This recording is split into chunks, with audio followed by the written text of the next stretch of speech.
Bienvenue sur Métal Maniaques, un balado d'horreur Québec où je, sous-signé Christophe G, m'entretiens avec des métalleux tripeux d'horreur.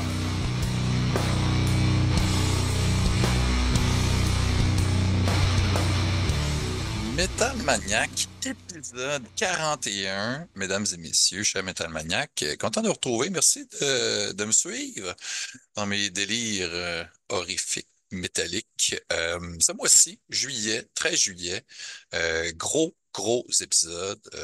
D'abord, un groupe, en fait, deux gars la moitié du groupe Outre-Tombe, un groupe de Québec de death metal bien graisseux. Ils ont 3 albums à leur actif.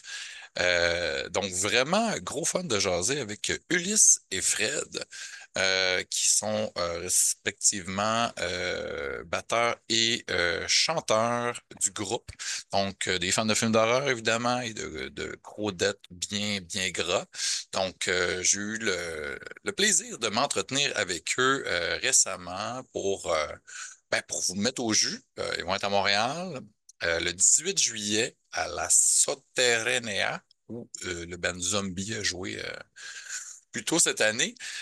Donc, à ne pas manquer pour les fans de death metal. Sinon, j'ai eu aussi l'opportunité de m'entretenir avec Brann Dailor, le drummer et chanteur par moment du band américain d'Atlanta, Mastodon, qui a été fondé en 99, 2000, en tout cas 25 ans environ, qui s'en viennent à Montréal, qui reviennent ici. Ils adorent Montréal, donc on est chanceux de les voir souvent en ville. 1er août, c'est le 20e anniversaire, c'est la tournée 20e anniversaire de Léviathan, qui est mon album préféré. On voit ici en arrière. De Mastodon, le deuxième album. Puis ils sont accompagnés de Lamb of God, c'est du co-headline. Ashes of the Wake, même chose, 20 ans que cet album-là est sorti aussi. Puis après partie, mon petit groupe, le nouveau groupe de l'ex-guitariste de Slayer, Kerry King. C'est comme si on allait voir Slayer aussi en ouverture, parce qu'ils vont faire du Slayer, puis l'album de Kerry King qui est sorti il y a quelques temps est très bon. From Hell, I Rise, c'est vraiment de la bombe pour les fans de Slayer. Donc, 1er août, moi, je vais être là, c'est sûr. C'est le lendemain de ma fête. Si vous êtes là, si vous me croisez, venez me dire bonne fête. Sans plus tarder, je vous laisse avec mes entretiens avec deux gars d'Outre-Tombe ainsi que Brann Dailor de Mastodon.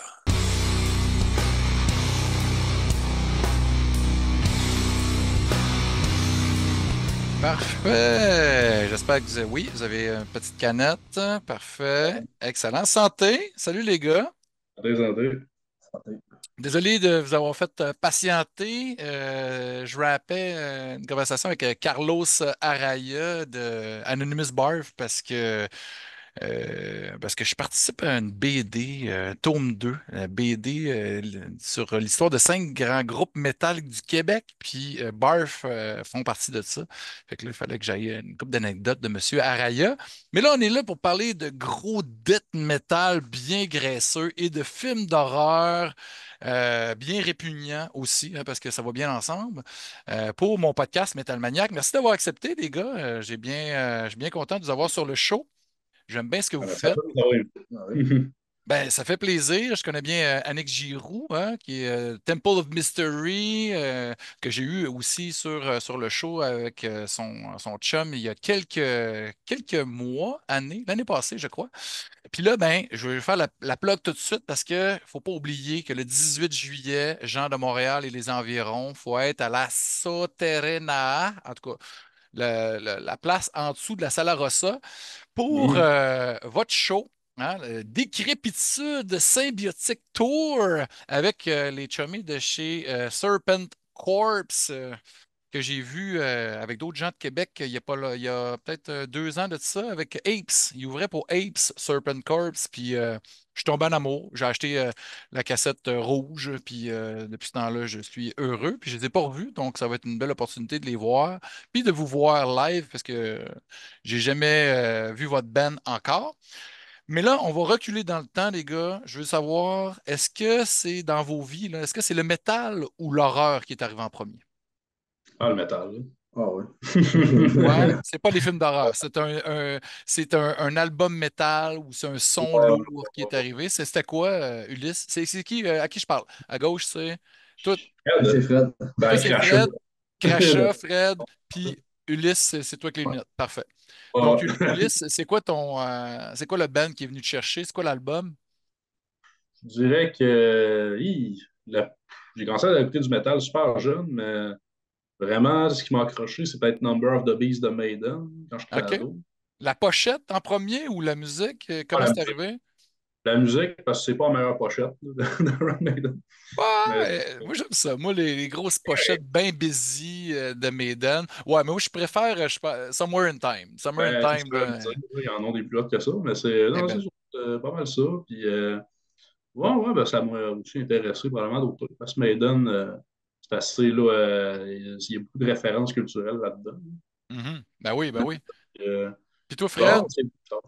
Moi, j'ai commencé avec Altar of Madness de Morbid Angel. Moi, j'avais des Ah ex ouais. des personnes vieilles comme moi qui m'influençaient et qui me montraient du beat. Fait que, Fait qu'ils sont arrivés tout de suite avec quelque chose de bien méchant. Là, Ils disent, là, man, il faut que tu ailles là, dans le graisseux. Fait que ça, ça, le Simon, vocal. oui. Fait que là, le vocal, c'est venu te chercher aussi. Est-ce que c'était déjà, tu commençais à chanter dans un band ou pas tout à ce moment-là? Ah, ben, j'étais déjà dans un band qui s'appelait Chaotique. OK? Puis, notre chanteur, Pierre-Luc, lui, il chantait déjà gras comme le death metal qu'on aime. Ouais. Et, moi, ce sont plus des influences genre Morgoth, justement, Obituary. On connaissait déjà toutes ces bandes-là quand on a starté le band. Fait que, ouais, on a continué là-dedans. Ben ouais, c'est parfait, ça. Sinon, si je recule encore, d'abord, je suis sûr que vous avez écouté un film d'horreur trop jeune, là, que vous avez été traumatisé, vous avez eu la chienne. Ça serait quoi le premier, là, le premier traumatisme? Moi, il y a eu Jaws quand j'avais 3 4 ans. Hmm, Puis après ça, pas quand vieux, ça? j'étais en première secondaire, non, sixième année, j'ai des chums qui avaient fait écouter Brain Dead de Peter Jackson. En sixième année? Ouais. Je pense, en tout cas. Ben, Ah ouais, quand même, hein, tu sais, ça commence fort.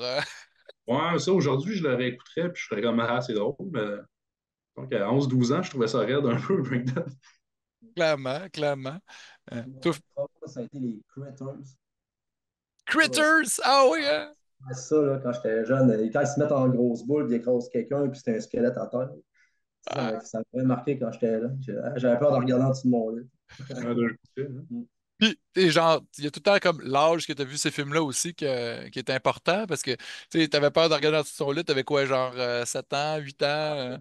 J'étais jeune, je me rappelle pas de l'âge, mais ouais, j'étais jeune. Parce que j'ai réécouté un des Critters il y a pas longtemps, là, puis, boy, c'est assez mild.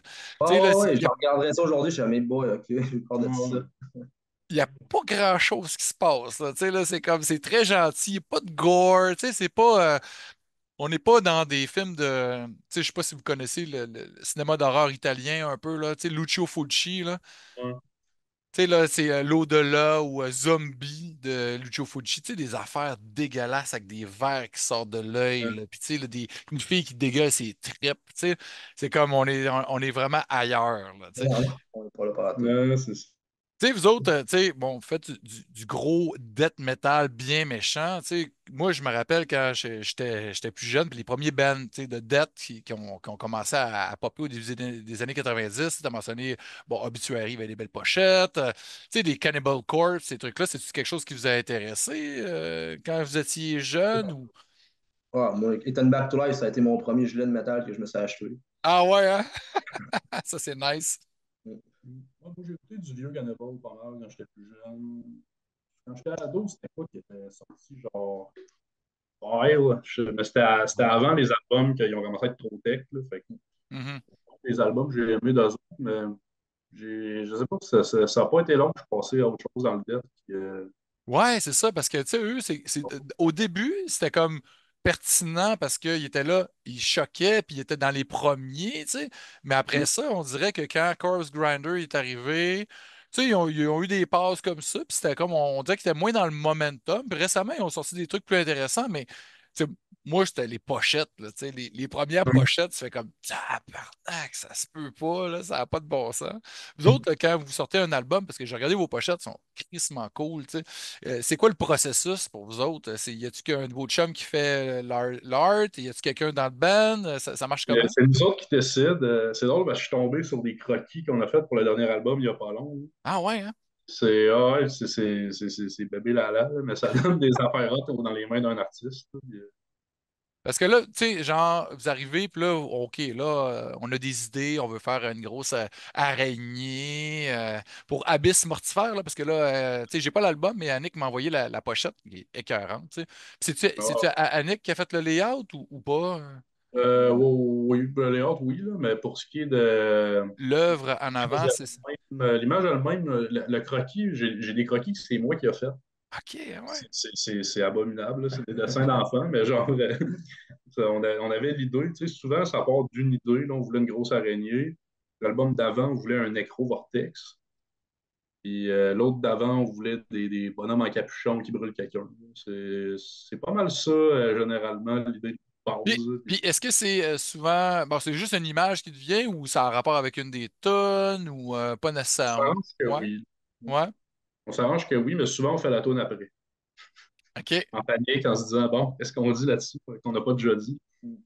OK, OK, ben, ça marche, ça. Puis en français, pourquoi en français? Hein? C'est, bon, évidemment, on parle français, la langue maternelle, mais c'est quand même relativement rare. Tu sais, tantôt, je parlais de barf. Barf, c'est dans les plus élevés au Québec qui font en français. Bon, il y a certains bands en français, mais pourquoi Mhm. vous autres, qu'est-ce qui vous a attiré vers, OK, on traduit pas nos textes, on fait ça en français? Ouais, je dirais un souci d'authenticité, là, puis Ouais, ça nous permet de nous démarquer aussi. Là. carrément. Ça fait en français, c'est. That's it. Non, c'est ça. Dans le reste du monde, ils trouvent ça super cool. Même Mais non, s'ils mais comprennent pas tant. Là, mais le français puis l'anglais, c'est pas. En lisant les titres de tunes, t'as l'idée générale. Là. De ouais, ouais, ouais, carrément. Puis, tu sais, toute façon, on va rien. ouais, c'est ça, du debt, c'est effectivement, tu sais, peu importe, là. Puis, Mhm. ben, il faut juste essayer, hein, tu sais. Parce que des fois, il y a du monde qui ont peur que ça sonne bizarre parce que c'est en français, puis c'est du La métal. ligne est mince. C'est pas évident. Faire des paroles en français, là, pour vrai, nous autres, on a une façon de procéder. Tu sais, on essaye de pas trop sonner en française, de pas trop sonner colon. Ouais, OK, On essaye de ouais, sortir il y a une ligne, là. c'est pas évident parce que faut que ça se dise. Mhm. Puis bien souvent, moi j'arrive, mettons, avec des affaires, puis là, tu te rends compte que c'est pas disable. Là. Ou plutôt que ça fait chier Il y de a des jouer un mots riff qui en sont bas. un peu. Des fois, c'est la prononciation, des Hum. affaires qui est nasal, fait que tu peux trouver un autre mot qui va plus mieux sonner. Mais on finit tout le temps par s'en sortir. Ouais, Je ben, pense. ouais, surtout dans du death old school, tu sais, il y a des affaires que c'est plus dur pour nous, je pense, parce que le rythme vocal est plus vite que dans d'autres genres, que le français est plus utilisé. Mhm. Genre, chanter du EV en français, moi, je lève mon chapeau aux gens qui le font, là, parce que pas sonner trop quétaine, c'est vraiment difficile. Ben non, Puis, tellement. nous autres, on a moins ça, puis étant donné qu'on a une petite vibe autopsie, je pense des fois, il y a des mots qu'on peut crier, que lui crie finalement, que ça, Ouais. ça sort super bien. Là, je comprends que toi, Ulysse, tu contribues beaucoup au niveau de l'écriture, des textes aussi. Ouais, pas Vous mal, faites ouais. ça à deux? Ouais, on a OK. toujours fait ça. Fait que c'est comment. Bientôt 15 ans. Comment ça, j'ai pas compris. Depuis bientôt 15 ans. 15 ans, pour vrai, hein? C'est que le band existe ou vous essayez dans Le d'autres band bands ensemble? existe, mais t'es là. Pas mal le début, On l'a fait plus de 2010. mots. 2011. T'es Euh, pas là depuis avant ça? de mots, c'est quoi, c'est Parce que si on avait 20 ans, moi je me rappelle de rien. c'est ça. Puis ça marche comment le processus d'écriture? Vous prenez de la bière, vous êtes assis, puis là, on jazz, on sort des mots, puis on sort des idées, puis à deux, là, c'est rare, tu sais. Sujet, puis après ça, on arrive, on dit bon, ok, on va essayer ça. Puis la toune, après ça, j'essaie de faire des lignes de voix. Puis avec ça, ben, on essaie de lancer quelque chose dans le thème qu'on a décidé. Puis, C'est comme écrire un petit scénario d'horreur. ouais, c'est genre ça. Puis C'est comme ça qu'on voit ça. Puis est-ce que il y a des fois, OK, on a visionné un film, puis là, hey, peut-être qu'on peut faire de quoi autour de ça? Ça arrive aussi? On se rend souvent compte par accident qu'après coup, on a fait de quoi. Ah ouais, hein? On a une nouvelle Subconsciemment. tonne que finalement, je lisais ça, puis j'étais comme Chris, c'est la mouche. Hey, c'est très cool, ça. Hey, la Hein, mouche, tu sais, c'est tellement un classique ultime. Le même Aborted, justement, récemment, dans le dernier album, ils ont fait un hommage à The Fly. Puis hum. c'est tellement. À moi, là, David Cronenberg, là, j'étais un fan fini. Là. Puis ce film-là, je l'ai vu trop jeune. Là, puis est-ce que c'est un mindfuck quand même, là, tu sais. C'est Hum. c'est puissant. C'est quoi vos films de prédilection? Est-ce que vous tapez des films en gang, en band, ou vos deux? Ou, Moi, je dirais peut-être qu'on le faisait avant, mais d'abord, je pense pas que Martin et Gagné, c'est des gros fans d'horreur. pas tant, non? OK. Non, c'est ça, c'est peut-être plus. Toi, t'en écoutes peut-être autant que moi. Ouais, peut-être un petit peu moins Ouais, je sais aussi. pas trop, là, mais non, c'est ça. Là, on est plus chacun dans nos affaires, mais t'as vu plus de stock récent que moi, je pense. Ouais. Fait que vous n'êtes pas nécessairement juste old school comme le son de votre band. Fait que vous restez quand même à jour sur les trucs qui sortent aujourd'hui, les films, Un peu, là, mais tu sais, un mix des deux. moi, c'est assez niché ce que j'aime en général. Ah Là, tu ouais? sais. OK, niché comment, là? Ben, je sais pas, la dernière affaire que j'ai vue que j'ai vraiment capoté, c'est The Witch. Ça OK. commence à faire longtemps que c'est sorti. Ouais, un petit bout, là, mais toi, c'était un genre de truc un peu plus atmosphérique, cérébral. Moi, s'il y a de quoi de surnaturel, je capote. Là. Ah Je suis ouais, hein? quelqu'un de super. Genre, je suis zéro religieux dans la vie, là, mais genre, s'il y a le diable en quelque part, moi, c'est sûr que j'ai peur. OK. Ben, c'est ma blonde elle-même aussi, là. Quand il y a de la possession, là, elle capote, là. Tu sais, elle peut pas l'écouter, là. Tu sais, genre, moi, j'ai vu l'année passée à Fantasia le film Talk to Me. Je sais pas si vous avez vu ça. J'ai entendu parler. Ouais.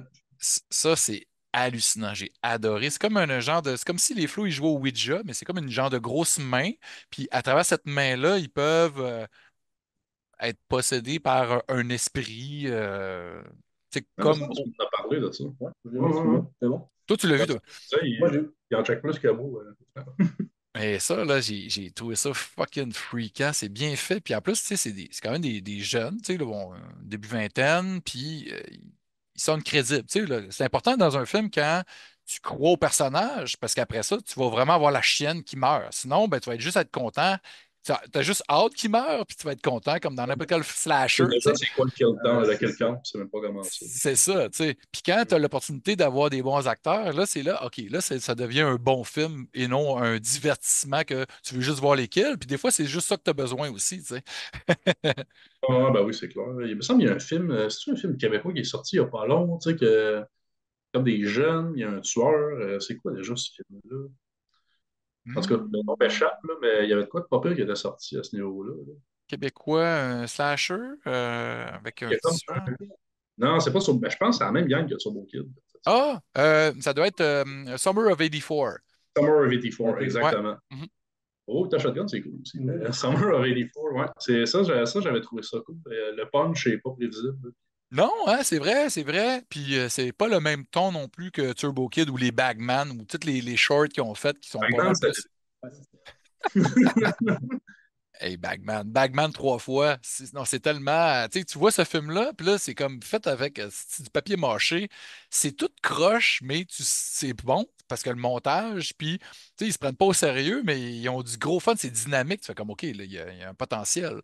Puis, ils nous l'ont Non, montré, tu sais. une shot, me semble, Bagman, il écrase la tête d'un dos, puis son chum, il est comme Eh ben, t'es-tu correct? C'est la meilleure ligne de tous les temps. Ah oui, les niaiseries qu'ils font. Est-ce que vous faites des vidéoclips, vous autres? Est-ce qu'il y a des vidéoclips horrifiques? Est-ce que c'est quelque chose qui vous On parle? aimerait ça, on a essayé plusieurs fois, mais Ouais. on n'est pas dû, là, ça va. Ça- On n'a jamais été capable de faire un clip pour toutes sortes de On raisons. pense que ça, on fait quelque chose. Parce que, tu sais, il y a comme une ligne mince entre ton clip qui est vraiment haut ou ton clip qui est un peu ridicule. Faut rester proche. Tu sais, pour rester dans le. C'est quelque chose qui est fun à regarder. Là, puis pas qu'on fasse rire de Mhm. nous autres. Moi, j'ai rien contre les clips ridicules. Là, tu sais, Ouais, juste, mais. Il faudrait juste. Trouver une bonne idée, là, tu sais, qui coûte pas trop cher, hein, parce que souvent, c'est. c'est ça l'affaire. Hein, tu veux mettre ton argent dans une pochette d'album, quand même, c'est de la merch un peu, des Ouais, t-shirts, mais un euh, vidéoclip, c'est comme l'attachement au vidéoclip, il est tellement moindre aujourd'hui versus v'là 20 ans, 30 ans, quand la Musique Plus, ça roulait. À cette heure, tu mets ça, puis il y en a tellement d'autres qui mettent des vidéos. Fait que tu sais, t'as comme puis des. c'est le même qui sortent des affaires à cette heure, là. C'est des EP avec des vidéos. De ça.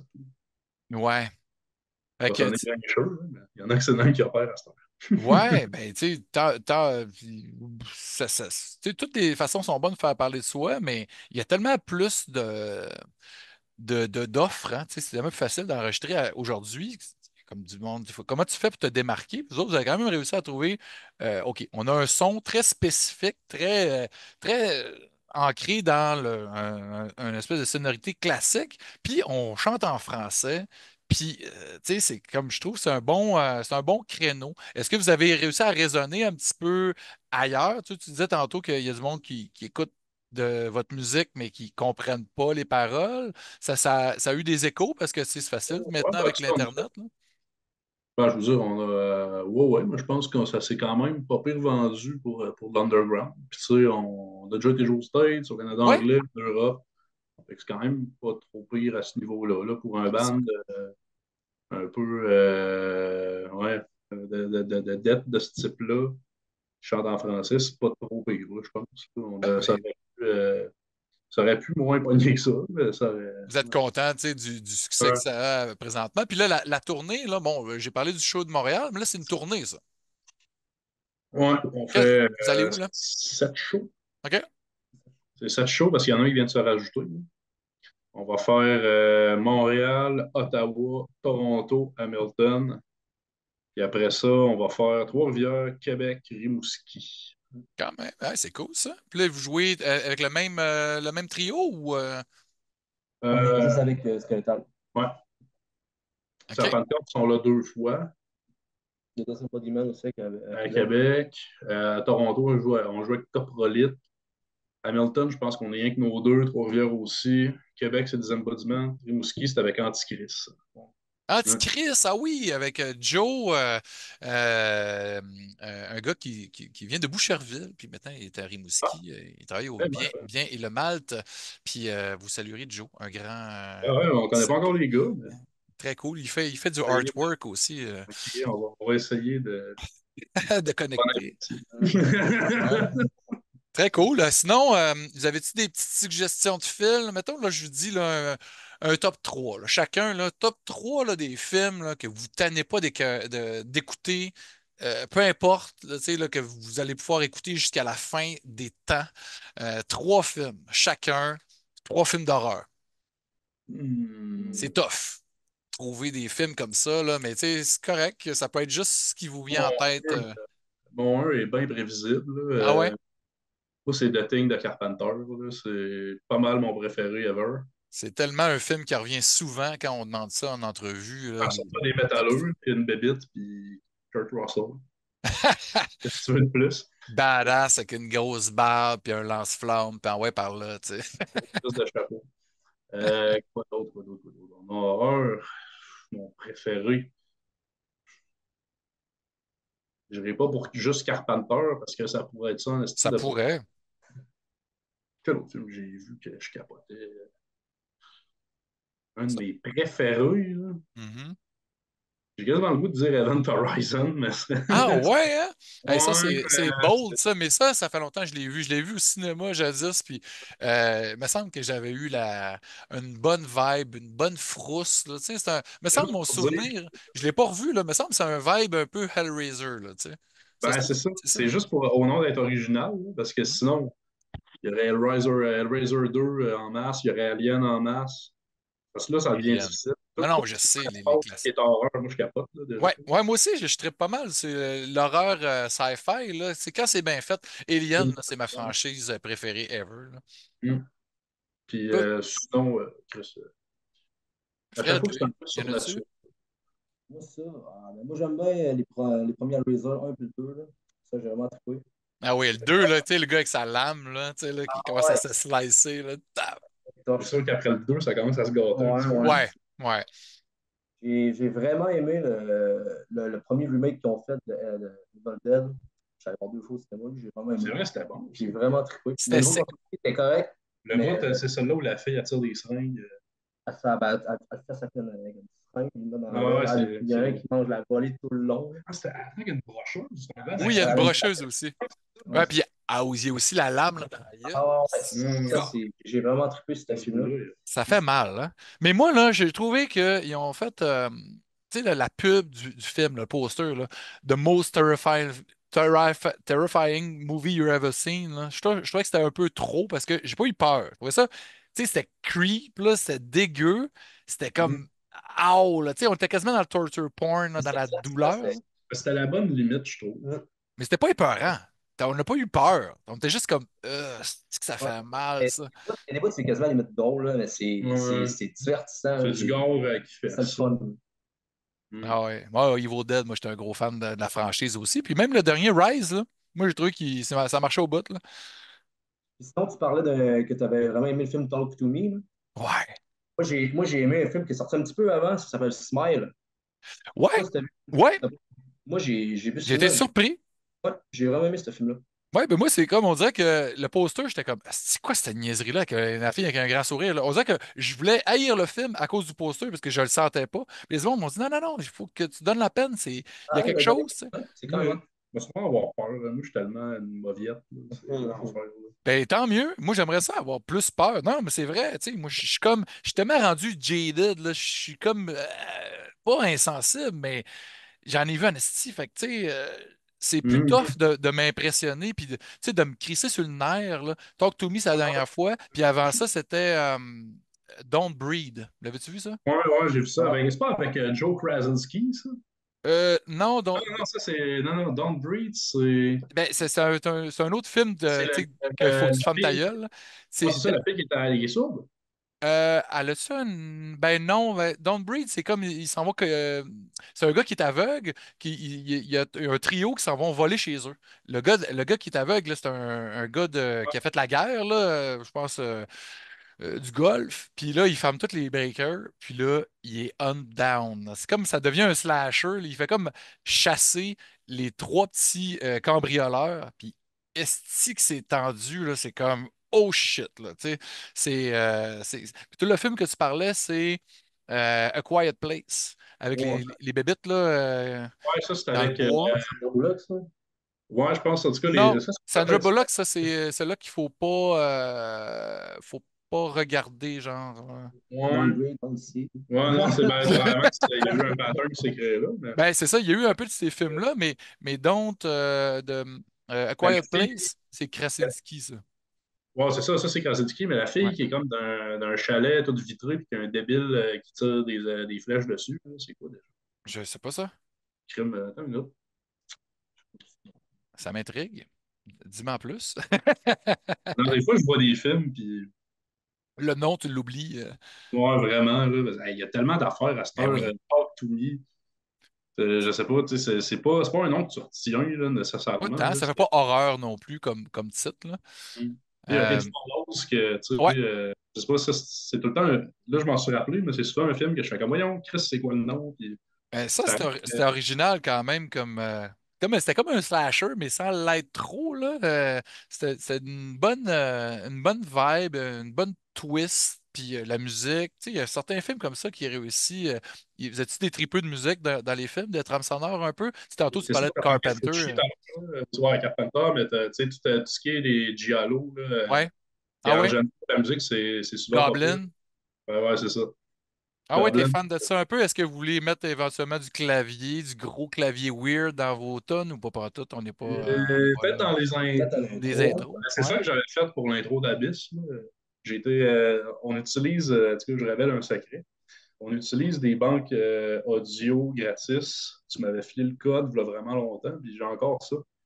Puis j'étais allé pogner ça, puis avec Audacity, je monte des affaires. Là. J'ai pas vraiment de skill, là, mais Tu réussis à l'intro te débrouiller. d'Abyss, c'est une note que j'ai trafiquée. Là. Ah, c'est cool ça. Fait que là, tu t'as donné un genre de vibe un peu horreur italien. Ouais, je trouve ça trippant de faire ça. OK. Ben, puis c'est le Faire fun, de quoi ça. de plus dérangeant possible. Quelque chose de dissonant, weird. Ah non, c'est ça, l'horreur, c'est très, très large. Sinon, mais il y a Fred, là, tu m'en as donné deux, peut-être, là. Donne-moi un troisième, là. Un film, là, ton film d'horreur préféré, là, ça serait quoi, là, tu sais? T'en as-tu un, là, qui te pop dans la tête, là? Hellraiser. Sinon, C'est même pas réanimateur dans le temps. ouais, ça, réanimateur, ça, c'est vrai que c'est cool, hein, Chris. Ah ouais, hein? Ça, là, il y a des scènes là-dedans, là, c'est comme, oh shit. Tu peux pas oublier ça, là. Tu sais, le fameux cunilingus avec la tête coupée. Mm. La toute du début, et tout, elle est fun. Je me rappelle, ça monte à travers les tuyaux, il y a une petite tour. Ah oui, oui, oui, oui. Je pense que c'est Charles Band, là. C'est beaucoup de gros claviers. Le gars qui a fait les Puppet Master et tout ça, là, qui a fait ces musiques-là. Là. Mais ouais, ouais, ouais, ouais. Mais est-ce que vous aussi, vous autres, il y a des projections live, ça ressemble à quoi? Vous avez un backdrop avec votre pochette? C'est quoi au juste où il n'y a rien pour l'instant? Et S pour vrai, là. Ah, non, En 15 ans d'existence, on n'a jamais eu de backdrop. On a essayé d'en faire un, peint à la main. Ah, OK. ça a comme- Ça a on chier. l'a mis en poule une fois, puis ça a été la. Non, On a c'est déjà ça. eu un coton watté sur un support en arrière de notre dame. Mhm. Mhm, Ça a fait. mhm. Fait Ouais, qu'il n'y a pas, il y a pas de décor de film d'horreur, là. On n'est pas là, là. Peut-être à l'Halloween, maintenant, ou on est habitué de jouer dans les bars puis les petites dans les places. places de même, fait qu'on y va assez à la bonne franquette. Là. Lo-fi. Ouais, old Ouais, school. ouais, ouais. OK. Puis ça fait notre affaire de pas toujours être linery. Là. Fait qu'on s'arrange pour avoir de backdrop. Ben non, ben c'est Dans ça. le monde, comme deuxième, c'est comme yes. C'est moins de gossage. Fait que, tu sais, l'horreur dans votre band, vous le vivez à travers les flyers, les posters de show, la pochette de chaque Alors, album aussi. Est-ce qu'il y a des trucs qui... Bon, l'album est sorti, ça fait 2 ans. Puis, est-ce qu'il y a d'autres affaires? Est-ce que vous avez des idées? Est-ce que vous allez enregistrer bientôt? Qu'est-ce qui s'en vient pour ça? ouais, ouais. Après, à tourner, on va avoir pas mal de stock à jammer. Là. Ça On a commence à monter quasiment bientôt. un album de fait. Ah ouais, hein? OK. Mais c'est pas grave. Là. Il y a beaucoup de, ouais, il y a beaucoup de tonnes de quasiment finies. Là. Fait que, genre, peut-être l'année prochaine, on peut espérer du nouveau stock. 25, à mon avis, ça va être ça qui va Vous arriver. visez ça. Puis est-ce que c'est encore vinyle? Vous essayez d'encore. C'est quand même le Ouais, fun. ben là, c'est Vraiment. sûr que. À ce moment, c'est rendu, c'est ça que le monde veut le plus. Oh, Ouais, tant qu'à faire un format physique, vinyle, c'est pas mal l'affaire. Des cassettes, c'est pas quelque chose que c'est. oh, aussi, ouais, Vous ben, n'avez Les voix fait? en cassette, quatrième on va morceau, voir on va voir comment que ça va virer. Parce que c'est sûr que là, c'est rendu plus tough d'imprimer qu'avant. Ouais. Ben, Peut-être que c'est va sortir avant. d'autres gars de Québec, là, les Death Wheelers, là, ils ont fait ça. Là. Puis ça, là, c'est tellement malade. Là. J'ai pas vu ça souvent. Comme une boîte comme les vieilles cassettes là, tu sais, Mhm, de VHS. Tu sais. ah, ouais. c'est bon. Mais tu sais, je pense que ça, c'est quand même quelque chose que les collectionneurs sont contents d'avoir aussi, ce genre de présentation-là, parce que tu sais, ça peut pas être juste des fichiers. En tout cas, moi, je suis un vieux bonhomme, là. Tu sais, ça peut pas être juste des fichiers sur Internet que tu écoutes, tu sais, en Ben, streaming. sinon, tes pères, c'est volatile, ça ne dure pas dans le temps. Tu sais. Non, c'est ça. Fait que vous autres, c'est encore important pour vous autres d'avoir un format physique. Le vinyle, tu sais, c'est quand même tellement un bel objet. En plus, quand on se donne la peine de faire des belles pochettes de même, c'est le fun d'avoir d'être capable de l'avoir comme du monde, tu sais. Ah, non, c'est sûr. Puis, à la vitesse que ça va aujourd'hui, c'est tout le contenu auquel on est exposé et tout. Là. Si t'as pas de souvenirs physiques, ciao bye, là, tu sais, ça va Ouais, vite. Hein. le monde, l'attention span, il est pas long, hein, tu sais. Fait que quand t'as le support physique encore dans les mains, c'est plus difficile à oublier comme band, tu sais. Ben oui, ben oui. Tu sais, moi, il y a des bandes que je tripais, là, 10-15 ans. Je ne l'ai pas acheté. Des fois, je me rends compte que ça fait un bout que je les avais oubliés un petit peu. Là. Ben oui, ben non, mais c'est exact. Puis ça détend, hein, juste de checker nos affaires. Moi, j'ai un club vidéo ici, là, vous voyez, là, j'ai encore quelques Mhm. bébés. Ça, c'est la section italienne, là, ici, là, tantôt, je parlais de ça. Là. Hey, merci les gars d'avoir pris le temps de me jaser un peu de votre band et de quelques films. Parce que moi, c'est tout le temps du gros fun pour moi de, peu importe avec qui, découvrir des nouveaux bands ou juste aller chercher c'est quoi les traumatismes des gens d'antan. Moi, ça me fait triper de voir sur quoi le monde ont trippé justement, où ils ont eu peur, ils ont dormi la lumière allumée quand ils étaient petits culs. Tu sais, moi, c'était Poltergeist. Tu sais. Moi, il y en a une couple, là, Chris, Brain Dead. Euh, j'avais écouté. L'Exorciste complètement défoncé quand j'étais ado, là, puis Ben j'avais ouais. vraiment capoté. Là.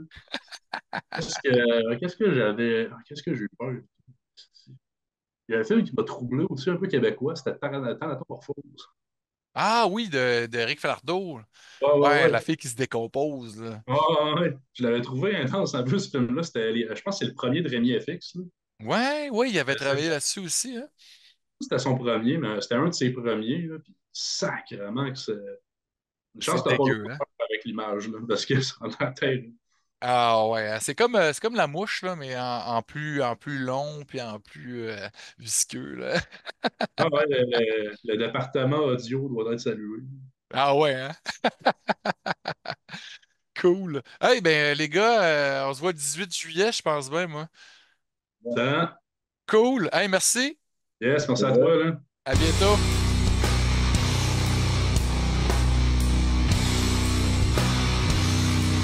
How you doing? Awesome. What about you? I'm doing good. Just Yeah? running around, I Yeah. actually I made it home like right at 11, so I would have made it, but I was like, just let them know in case I get No stuck. worries. No worries. I can imagine that before going on tour, because, I go on vacation sometimes, it can be hectic just planning everything out and just making sure not forgetting anything. And Yeah, yeah. so, man, I'm stoked. I'm so glad you accepted to be on my podcast to chat about, my favorite things in life, which are metal music and horror movies, and art, and everything that has to do about culture. So it's awesome. So welcome to Metal Maniac. So first of all, when I do those shows, I want to go back in time when you Okay. were a little boy, and I guess my my favorite question to ask is what came first? Horror or monsters or heavy music? Probably a little bit of both, Oh I yeah. would say. What's your first memory of blending both monsters like that? Oh, geez, Maybe it's a trying to record think. cover. Maybe it's I will say, probably like seeing Iron Maiden album covers would be mhm, the first combination where I was like, oh, uh, this has monsters. This mhm. has monsters, and so I was intrigued as to what was inside. I'd say What was the that, first and cover you ever saw from them? What's the first I record don't you know had what the on your? well, I remember on the so growing up, I lived like a block and a half away from a record store called the Record Archive in Rochester, New York, Okay. and it was very common practice for my dad would pick me and my sister up on the weekends, and our first stop usually was the record store for him to go in and check out new releases, and then we would go in and just look around, and there was lots of cool stuff to look at the A- record a- archive. And how old were you at the time? Like 7, 8? Yeah, somewhere in there, probably maybe, yeah, like 6 or 7. Cool. So your And parents were into music as well. yeah, my parents were pretty young when they had me, and they were both like super into music, and my mom was in a band at that time as Oh well. yeah. What kind of band? They were cover bands. So cover bands were like a huge thing, especially I mean like early 80s. Mhm.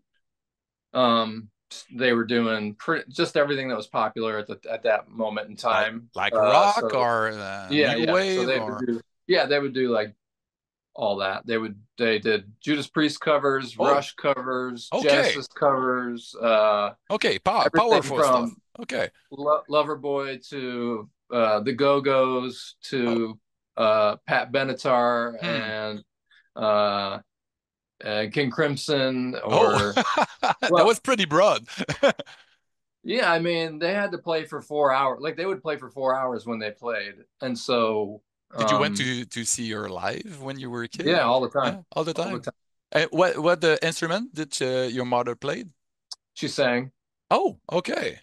so Awesome. she was belting out all the high notes for Styx and Foreigner, Cheap Trick, Led Zeppelin. Uh, Um, and they practiced in the basement of our house just about every single night. hmm. So And So you had access to a drum, really young. well, not really those drums. Those were sort of hands off. Oh, okay. But they Those were were my. in your eyes, in front of Oh you, yeah, and yeah, yeah. But I could play my uncle. My uncle played drums in my grandfather's band. They okay. were called Cinnamon Row. They're kind of like I don't know. They did like they also did a bunch of covers. They did like rock and Blues, more like country rock blues. ZZ Top, Because and that kind of stuff. my grandfather played in a band with my grandmother in Wow. the early '50s, and they played the Grand Ole Opry in Nashville, and they jammed with Johnny Cash and Mm. people like that at Ernest Tubbs record shop in So Nashville. so So you I have you a were long meant. history of Yeah, music and it's stuff. in your in your blood, in ADN, DNA in Yeah. English. DNA, like this Voivod song. Yes. Yeah. Um, So, but wow. anyways, Okay. that's a lot to get to. I went to a record store in 1983, Hmm. and I saw the new release was Peace of Mind. Oh, wow. That cover And art. when I went back home, when I got back home, uh, it just was, I really wanted that album. Hmm. And I Because of was the just visual at first, because it was pretty much, yeah, scary and yeah. intimidating a bit. Yeah, and I really liked it. Just looked like a cool horror movie. I mean, I Yep. was already getting like Fangoria Oh magazine yeah. and had seen, Hmm. I had seen a lot of movies that probably these days most parents would maybe shield their kids from such things, but Yep. Yep. back then it was a little different. You kind of, I mean, I went and saw a lot of these movies when they came out in the theaters, like saw Creep Show, and Oh yeah. I was obsessed with Creep Show, Man, that's so and like fun. That movie is a put hoot. on I would call them front porch productions, and I would get my sister involved, and I would write up a script and Oh, okay. reenact scenes from Creep Show and have like the neighbors would come and watch it, and I would be this like frustrated director. If somebody screwed their lines up, I would get mad and storm off set. You're really focused from the I get-go. really was like, I wanted everybody to do their job properly, but Did I you would get have mad if they did. did you have access to a camera back then, or it was No, I only kind didn't. of a play? Okay. Yeah, just kind of a front Wow. porch productions. But Front Porch Productions. I love it. yeah. Can you remember the very first horror or scary movie that you happened to stumble upon, on TV, I guess, when you were like way too young? What's it called? Is it a Curse of the Van? I think it was a Hammer Hammer. Okay. Uh-huh. Christopher Lee Dracula movie. Okay. Christopher Lee is he's my Dracula, Oh yeah. Uh, I'm just saying, um, that was my first experience with Hmm. Dracula was Christopher Lee's version. So, Hmm. and there was at this point in time, there was only maybe 5 channels on the TV, Hmm. and so it was channel 21, which was the PBS, the Public Broadcasting System channel that was on our television. And I remember around Halloween time, I don't know how old I was. I must have been maybe 4 or 5. And I just there was just seeing him, there was something about it I was really attracted to. I was like, man, this is so cool. I wasn't Hmm. scared of it. I was really brought in and Mesmerized. just thought I really loved the imagery, and I liked the storytelling, and I just Hmm.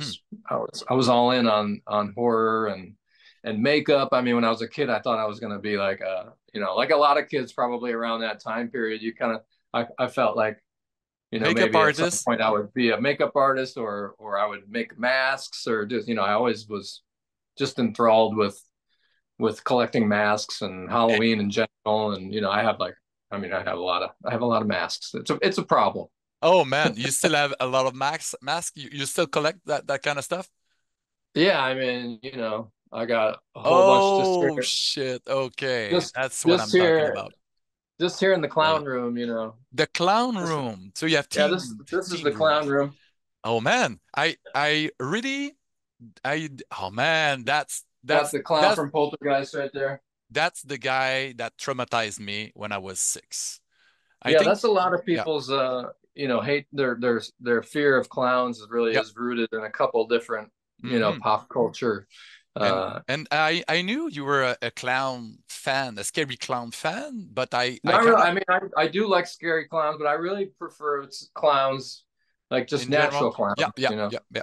I mean, Uh, I have but I have a but Lou Jacobs tattoo right there, oh wow, and looks uh, amazing. a bunch of, But I like clowns. I got a clown yeah, room me in my too. house. Me too. I like, and it's because of Toby Hooper and Spielberg's movie because I was way too young. I think my uncle, who was like kind of at my place at that night, he thought it was like a Spielberg film, but it wasn't really. It was much more Well, scary, and it's I definitely had just placed that clown there, but I didn't. It wasn't on purpose, just for you, but it's pretty good. A stitched kind of art. I like it. Yeah, I What's your I favorite clown horror movie with star and clown? starring a clown. I mean, Yeah. I like the original It. I think Hmm. Tim that's really Curry, good. But his look. those clowns from outer space, those are that's a fun one. You know what I mean? It's Hmm. like Hmm. it's in line with all the kind of 80s like Hmm. the goofy gore that was coming out at the time. Like Frankenhooker and Yep. Yep. Yep. Street trash and Oh, stuff Street like Trash, that. man. That's the Yeah, one of my Viper, favorite. the Viper drink. It's I know. I got to try that sometime. but Viper. that movie was so odd. It wasn't anything like uh, anything we saw before, and it was really when you watch it again today, it's so politically incorrect. It's so wrong Oh in well, yeah. I so mean, many ways. yeah, which is fun. I mean, you just I don't know. I grew up in it, so I remember seeing that movie when it came out, and I fell in love with it. Oh yeah. I just loved all that kind of stuff. I saw Poltergeist at the theater, Oh wow. and at Funhouse. I saw Funhouse at the Hmm. theater. There was like an independent movie house that was really close to my house when I was growing up, and my mom took us there all the time. We saw everything there. I saw Eraserhead with my mom when I was like 6 years old or something. So I that's was kind of a barely mind able to fuck. comprehend what was going on. I'm still not really 100% able to comprehend what was going on, but That's we that's also that's the thing saw with the all Elephant the Man oh yeah, there. David Lynch, he's a master, and that's a good thing that we don't understand most of what's going on because it's supposed to be kind of a nightmare, his universe, and it's so beautiful to look at because he's an artist, a total Right. artist. His music, I'm sure you heard his music. Yeah, It's yeah. it's pretty out there, and the sculpture and he's so prolific. But we should have a new movie now because it's been a while from Lynch. Yeah. Yeah, I mean, he can whatever. He works at his own pace, and whenever Yeah, he's ready to make something, then I'll go watch it. and it's like I love that artist because he's never he pops never where you expect him to be, and Yeah. it's pretty cool. So let's go back into music a little bit because Voivod, I want to talk about Voivod, of course, because they're from my hometown. I'm from the Saguenay area of Quebec, and I was a bit younger than those guys back then, so I got into their music a little later. But it's such an amazing band with so many different phases. It evolved so much over the course of 40 years. And you guys, with you and Bill, when you were in Today's the Day, you had the chance to tour with Voivod in Europe. Can you Yeah. tell me the first time you just a little bit before when you got to listen to Voivod? What was the record that I drawn feel you? like it was Killing Technology. That early? A friend of mine, a guy I knew. I mean, at that point in time, we were kind of like there was a store in Rochester near the lake called Lakeshore Record Exchange, Okay. and there was a cool guy that worked in there. Like record stores, you know, small independent record stores back then usually had a cool guy that worked there that would like hip the younger kids to what was cool and what you know, based on what you were into, you know. I mean, like they were supposed to be. At that moment in time, you know, they were the tastemakers And of the gatekeepers the as well. Exactly, yeah. But they'd be like, man, you're into, you know, most of us, like middle schoolers, sixth, seventh, eighth graders, at that point in time, mid to late 80s, were all into Metallica, all into Slayer. You know, the big Of course. four were very obvious. They were the top of the food chain when it came to metal, and you know, everybody was into Iron Maiden and Judas Priest as well, because that was like the early 80s, and then everybody had gotten into metal through those bands, and then things got heavier, you know. But then it just became, you know, there was so much thrash metal out there. Yep. And it all kind of bled into each other. There was lots of really cool bands, of course, and there was, a lot of copycats as well.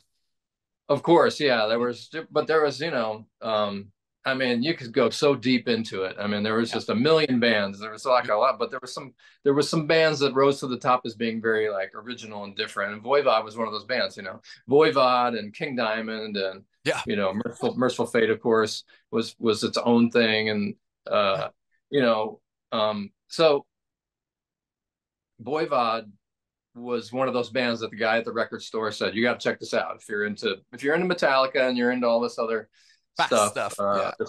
This other thrash metal, then you got to check these guys out because they're really kind of doing something different. So I think Killing Technology was the first album that I had gotten, and it just sounded very different from everything else. It fell in line with everything that I was into and listening to, but it was just a little left to center. You know what I mean? It took a minute to really get you, but after it did, you're like, you know, you just fall in love with that sound, and there's nobody else that sounds like them, and they're just sort of an anomaly. The chords, the 3-finger chord, which now, you know, everybody uses them now, and including us, we use it like all the time. You know, it's definitely folded into one of our sounds that we've borrowed from. And it's all piggy. And of course, you know, the cover art, the whole visual aspects of Voivod have always been really important because of Away, Michel Langevin, which is an amazing artist as well. He's the, you know, the image, the guy that keeps the Voivod character alive, and he's a great guy. So can you remember the first time you met Michel? On that tour, I guess. Yeah, it was my first time going to Europe. Oh yeah, wow. I was maybe 23, and you guys toured. You did a bunch of countries on that tour, right? So yeah, it was a long tour, and it was, you know, our first time over there, and we were all on one bus. It was the 3 bands on one nightliner. Oh shit. And so we were all kind of smooshed in there together. There was like 20 people. There were people sleeping in the lounges, and you know, but I didn't care. I was like, man, this is the coolest thing ever. These 2 legendary bands, being, you know, Neurosis and Voivod, getting to watch those guys every night and I was just learning a lot. You know, I just was trying to observe and see how they went about their business, how they approached every single day on a tour like that. To keep their stamina, you know, for the whole a few months, right? You were together? Yeah. But I mean, those guys they had just been in a pretty bad accident.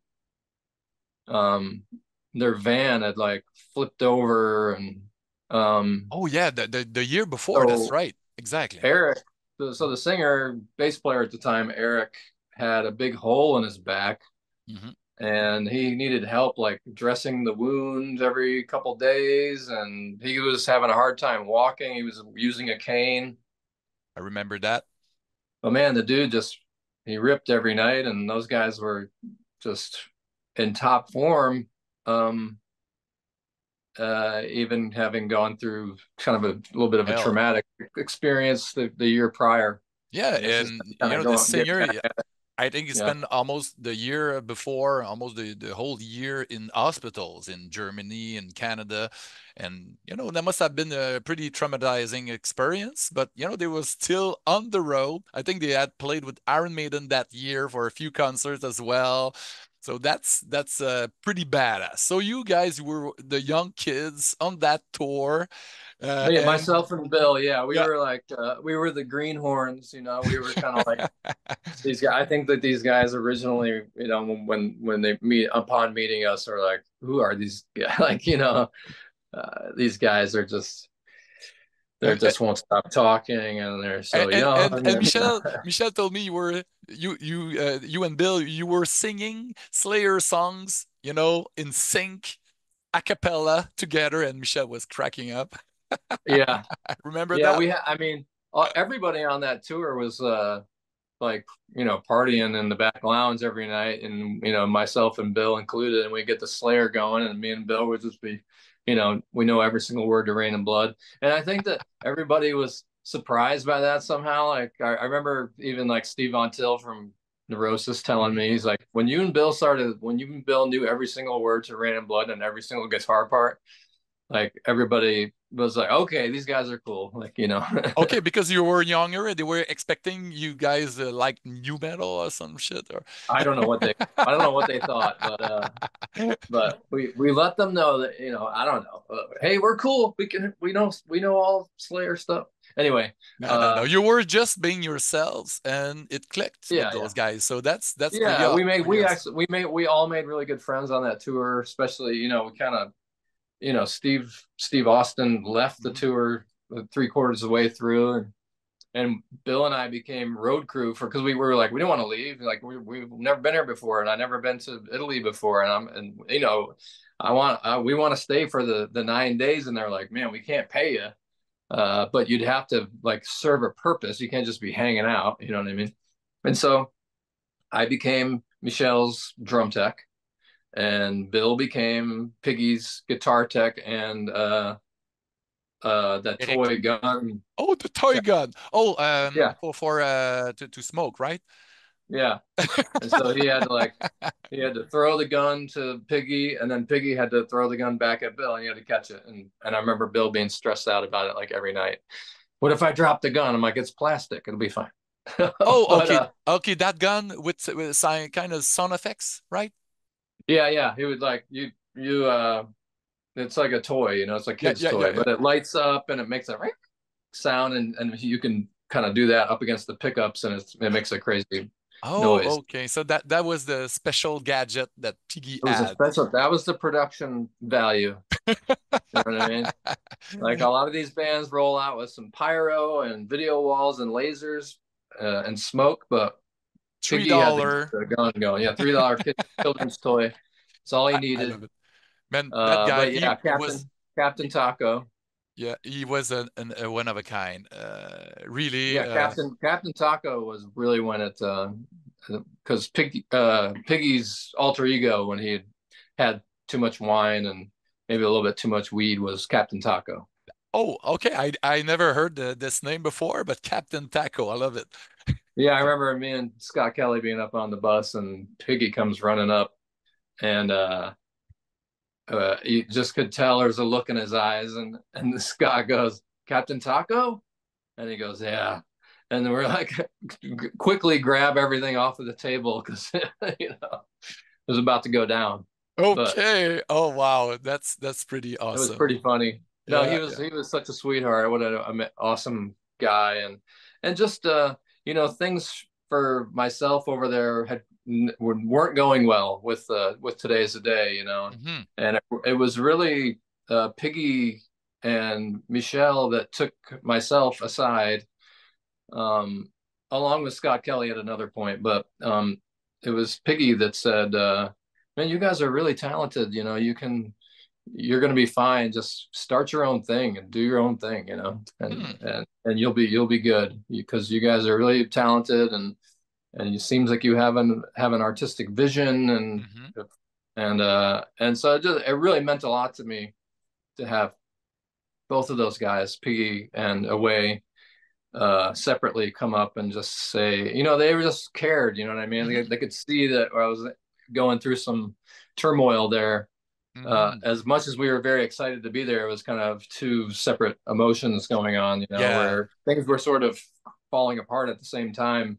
And I'm just trying to be, Yeah, yeah, I and totally sort get it of because I heard things also about, yeah, yeah. publicly among, around like all these people that I really admired, like Neurosis and Voivod. It was a little bit embarrassing, and it just was Okay, yeah. it was very nice. It was nice to hear from those guys, and Have a and kind little tap of, on the back, it's always yeah, just like, good for hey, the you're gonna be ego. fine, dude. Mhm. You're 23 years old. Like, you can play the drums. You have ideas.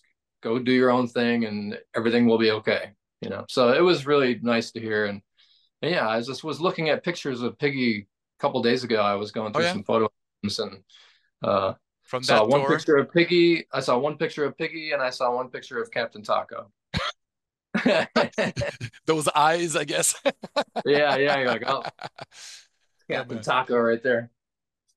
it's pretty awesome. And then a few months later, you guys moved to Atlanta. I think you and Bill, you were living near New York or in New York. Yeah, well, we're both from Rochester, New York, which is Mhm. Western New York. It's right Okay. on Lake Yep. Ontario, right across Oh yeah. the pond from Toronto. Near Syracuse, this area, right? Sort of, yeah. It's Okay. about an hour north of Syracuse. It's right on the water. Like the beach is there. Okay. It's nice. It's a nice. They used to have some industry there. Kodak and Xerox are from there. Okay. Uh, anyway, we grew up there, and You guys were friends from like high school? well, like, let's see, 94 is when Bill joined a band that I was in called Lethargy, that was like a technical death metal band. Oh, Um, and Wow. so Bill joined that band around 94 or so, which had been going for like 3 years at that point. okay. And then when I joined Today's the Day in 97 or 98, um, they didn't have a bass player. So I recruited Bill, a guitar player. I said, hey, man, you want to play bass? Like, this band is, I wrote a record with this guy, Steve Austin, and Hmm. it's really cool. And we're definitely we need a bass player. And so he came and tried out and got in. And we were living in a town called Clinton, Massachusetts. That's like, in the middle of Massachusetts. Uh-huh. Very small town. Okay. It's one of those, just a very small town.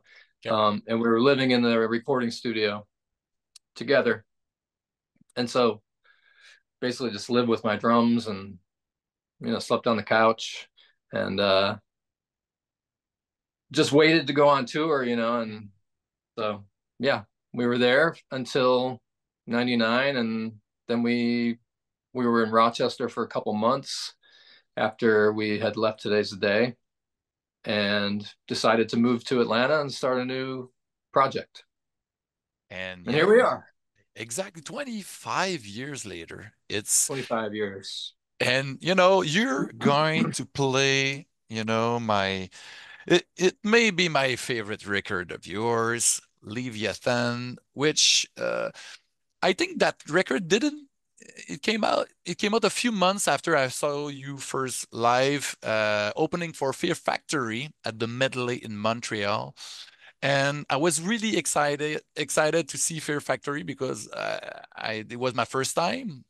But you guys, that's you blew my mind. I was like, I never listened to a song before, so I came as a virgin, and I was like floored. Oh, that's fresh. That's those influences blended together with those licks and those rhythms and that energy, that thrash and post, I don't know what, and that anger. It went straight to my heart, and I bought. I didn't buy a record at first. I bought a pin, the remission pin. Oh yeah, that's funny. I still have a few of those. Troy's dad had those made up for Oh us. yeah. as like a surprise Oh, because that's sweet. he was like his dad was really in that like market of making those because the Olympics were in Atlanta in 1996 and Oh, that's like right. the pins are like a big collector's item Hmm. Yep, for the Olympics and all the I different know. things. And so like he was in that world of like collectible pins and so he had a guy make up a bag of those remission pins and I still have a few of those left. That's a collectible, that's for sure. It's gonna be in Yeah, my for sure. battle vest if I manage to sew all the patches that I accumulated over the years. Um, You and me both. yeah. Back of patch just sitting there. It's yeah, exactly. And you have to take the time and trying to sew and not to like sting yourself too much. But Exactly. one day, one day. And Paul Romano, those art pieces that you've done over the years for your stuff, just the cover art for Leviathan, it's one of my favorite record cover of all times. That's for sure. How did you met Paul? You remember? Was Well, suggested by Relapse or? he was working with Relapse. He Okay. had just started there, and I think he was sort of freelance, but they were bringing him in on some projects. And so I met him when we were doing Life's Blood. So basically, Hmm. we had recorded a 9 song demo when we first Hmm. got together because we had started booking our own like little tours that we were doing, like playing like a week and 2 weeks here and there. We're like, we need some music recorded so we'll have something to like sell at the merch table. Of course. So we recorded 9 songs.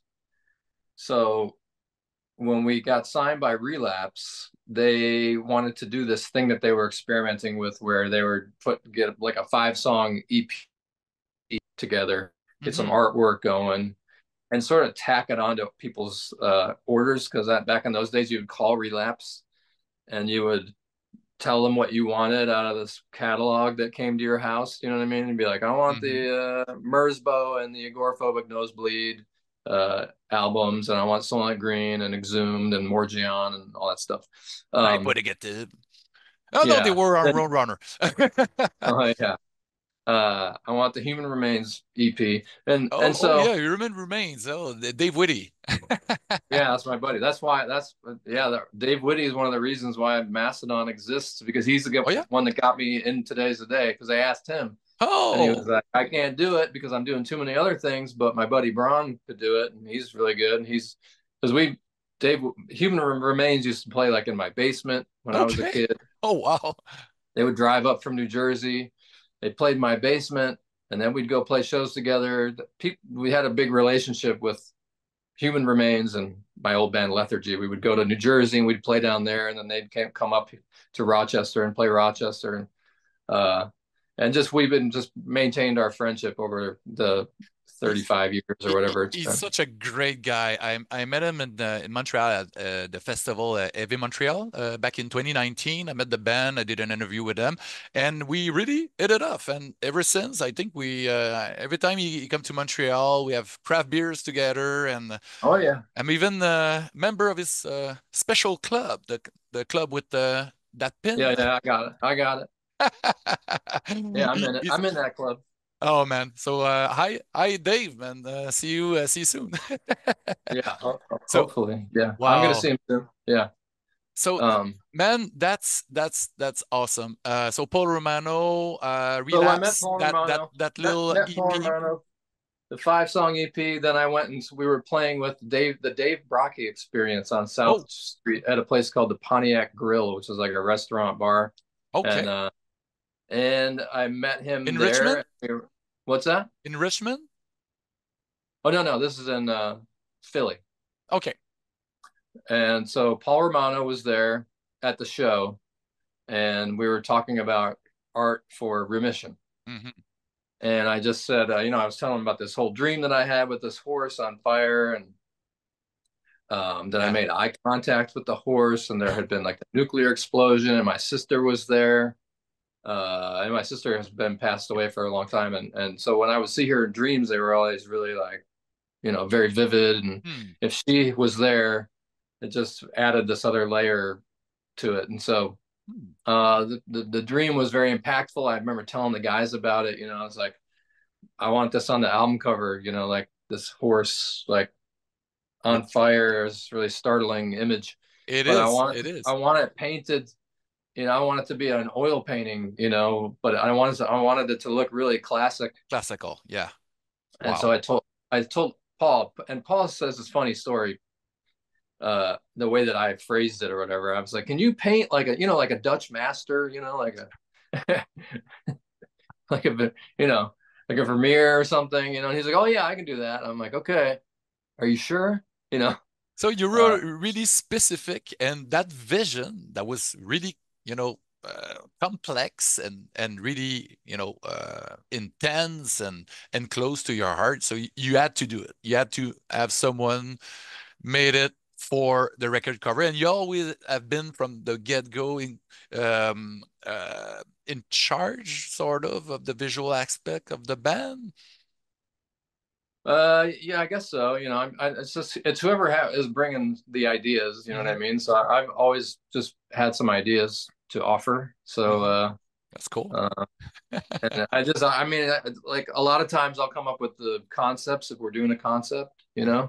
and so along with that comes a visual component that Hmm. is usually bubbled up in there in my brain, and so I'll just tell everybody what I'm thinking and what I see, and up until this point, they usually are cool with it, But if they're not cool with it, they let me know. Oh no, but usually they are. So, but I mean, I do a lot of self governing in that way where I try to, I Push think the about it better for idea. I think about it for a while until I Mhm. present it to the group. You know what I mean? Mhm. And I try to get together my sales pitch. Yeah. But if I really feel passionate about, it, I think they can, and I think they know that I'm not going to like let it be Words something bad. terrible. I don't Yeah. know. I mean, that's all up for debate. But between the four of us, which is a little more controllable than Yeah, of the general public at large, course.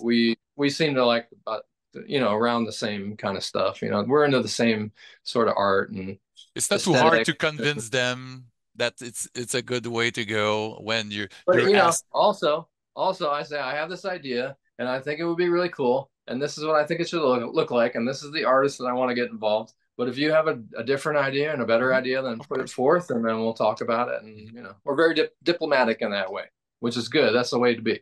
And that's probably why you're still together after 25 odd years, because it's pretty rare these days to have the same lineup that to stick you together, because life happens, and egos, that shit happens, but you guys seems like a family, and you're really, you seem to have a good time still on stage. I saw you with Up It last time. I think I saw you like probably 10 times in Montreal over the years, in festivals and in big, small venues and all. I wasn't at the X. The first time you came to Montreal was in a little kind of concrete place. Oh yeah, that Do you place is remember weird. that one?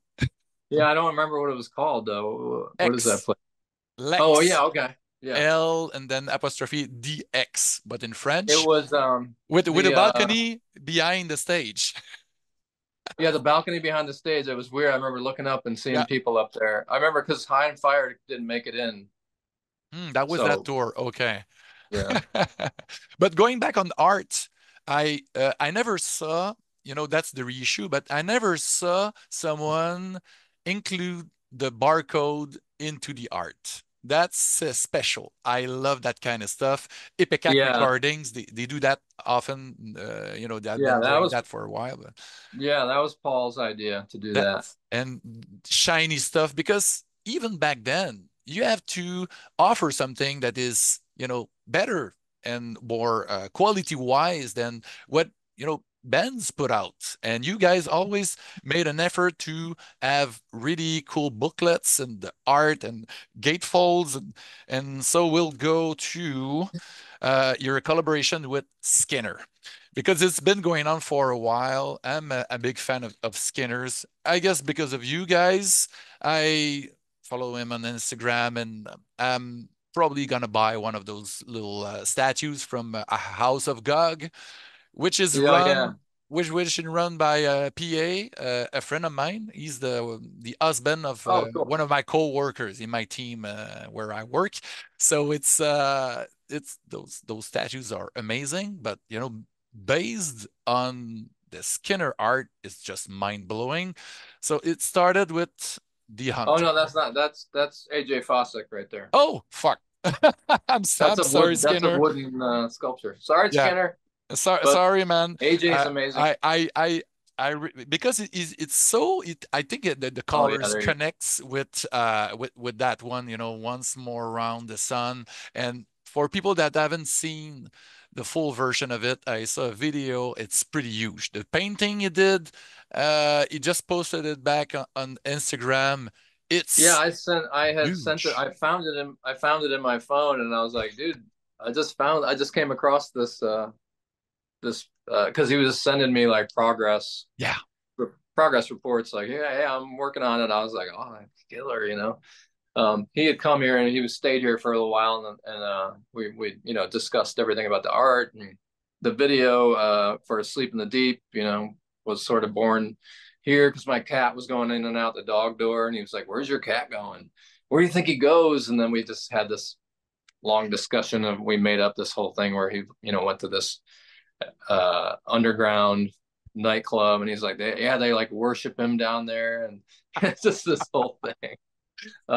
So that was from a night of just shenanigans, Yeah, drinking a pretty bit. much. I mean, Skinner really took it from there, and like, because he's just got such an amazing imagination and such an amazing guy, and so funny and fun to hang out with. And he designed a bunch of visuals that are projected on screens during your Yeah, concerts as yeah, well. So yeah, it's so psychedelic and it's so trippy. I wish I was stoned before I went to the last concert you gave into Montreal, but I think I won't make the same mistake on August 1st at the Place Belle at Laval, where you guys gonna play my favorite Mastodon album, Leviathan, with Troy's brother's new band.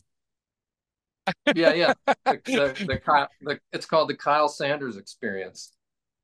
That's Yeah. that's pretty awesome opening band, if I Yeah, can say so. yeah, it's amazing. I'm excited. It's gonna start next week. So right when I get done here, I got to go straight to practice and blast through the set. I Yeah, guess it's been a really few a fun. few of those songs you haven't played in a while, I guess, because you never played Yeah, the yeah. whole thing. Sea Beast is in there again. Iceland, Hearts Alive back in the mix. Yeah, the whole album. What was it hard to go back to some of those really complex songs? Because at first you were really into fast stuff and really intricate and a lot of different time signature changes, and nowadays still, but you take more. I think it breathes a little bit more. So Leviathan, it's pretty intense. How do you approach it? That tour, Me, I mean, I've just been playing the whole thing start to finish in my basement by myself by yourself for the with last 6 months. headphones with the record Yeah, playing, I yeah. guess. Okay, Yeah, and 6 months. I just been drilling it. I'm more than ready to go do it. I'm really stoked to get out there and show everybody how much I've been practicing. Oh yeah, of course. So it's gonna No, I be don't know. tight. I have been practicing my ass off for this tour, so to But make sure that why Leviathan? I know 20 years, but it just came, synchronicity with Lamb of God, those two records. Oh, we're gonna do a tour. yeah, I think we've been talking about it for the last Oh maybe yeah. 5 years, maybe more than 5 years. Oh, okay. Every time, like as the anniversary's been creeping up, and both bands are still relevant, we're Hmm. still out here doing it. It's like, hey, remember those two albums that were sort of maybe pivotal moments for Yeah, both bands? breakthroughs. Yeah, we should celebrate them together, and because like I was saying, I lived in that studio in Clinton, Massachusetts. One of the bands that came to record their album there was Burn the Priest, and Ah, they slept on the floor in the studio, and I slept on the couch, and we basically anybody that came Okay. to record there became my forced roommates, or I was their forced roommate, and so we just became good friends through Mhm. that. We had a lot of things in common, especially myself and Randy, with like squatting and just punk rock and just a lot Mhm. of just we're cut from the same cloth, Mhm. and their band at that moment in time were playing the same venues that we were playing. They were playing like squats and VFW halls and all these little places around the country. And um, So you, to you see lived that, through just the same same yeah, stuff, yeah, same hardships, and you grew up together, in we did, parallel. yeah. They were a little ahead of us, Yep. like I started seeing them get on like actual tours, Mhm. when Mastodon very first started. And I was like, oh man, the Lamb of God's like, or they like changed their name, and then I started seeing them, you know, like inching up. So Mhm. they're like, oh, they're opening for this band, or they're going out with these guys. Wow, okay, it's like, Headlining festival and stuff. or there's like a thing happening. You know what I Mhm. mean? And Mhm. we were sort of just on the tail of that, and then we got on Ozfest. They played Ozfest the year before we did, Okay. and we just started kind of coming together. Then we did a Slayer tour Yep. together, The the 06, the and Unholy Alliance. Yeah, yes, yeah, yeah. I was there.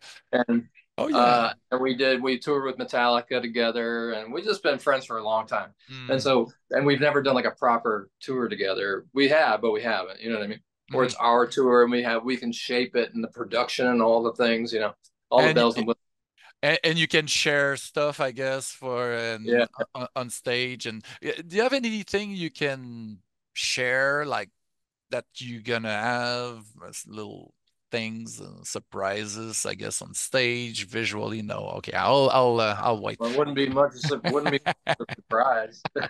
Of course, I of mean, course. the cat will be out of the bag after the first show because Yep, yep, you yep. got all the But everybody filming everything. so you guys is co-headline, so two long shows, so a great evening of heavy music with Kerry King opening, which is pretty crazy. So a few Slayer songs.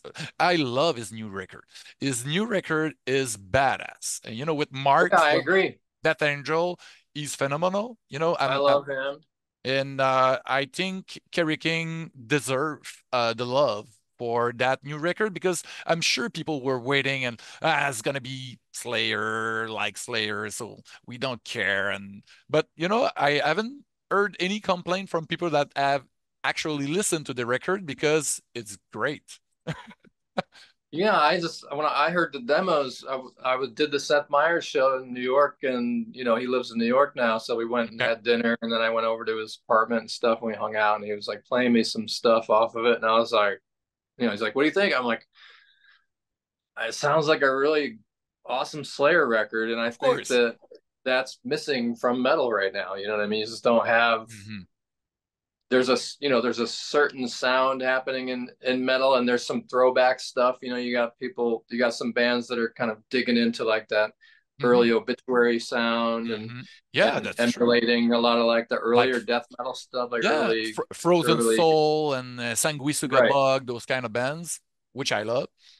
Yeah, same. But there isn't like a band that sounds Yeah. like that, and I think that Yeah. it's a part of metal that We that lost, you kind you of. didn't you didn't know you missed it until you heard it again, and you're like, oh yeah, I like that, I love that sound, and I Yeah, want it to be it, it should be there, if it can be there and it can be done well, which I think that Kerry King of and course. the band is doing it really well, Mhm. then I think it should be there, because it definitely is. When it's not there, it's missed. Oh man, I totally agree. Because you know, uh, you can say what you want, and it's not called Slayer, but it's still, he carries on the legacy of Slayer. And since Tom Araya, he doesn't want to tour anymore. They're doing a few festivals, and it's all right. But with Mark, I think he kind of channeled his own Tom area in a way, but you still recognize his voice. He's such a powerful singer. You know, I'm a big fan of Death Angel. I've been for a while, Me too. so Yeah. I'm really stoked to see that lineup. It's pretty strong live. So an amazing opener. You couldn't have dreamt of a better opening. And you guys, I'm sure, hopefully, you're gonna play a few other songs aside from Leviathan. So because Yeah, I think that Leviathan's about 46 minutes, I think, okay, total.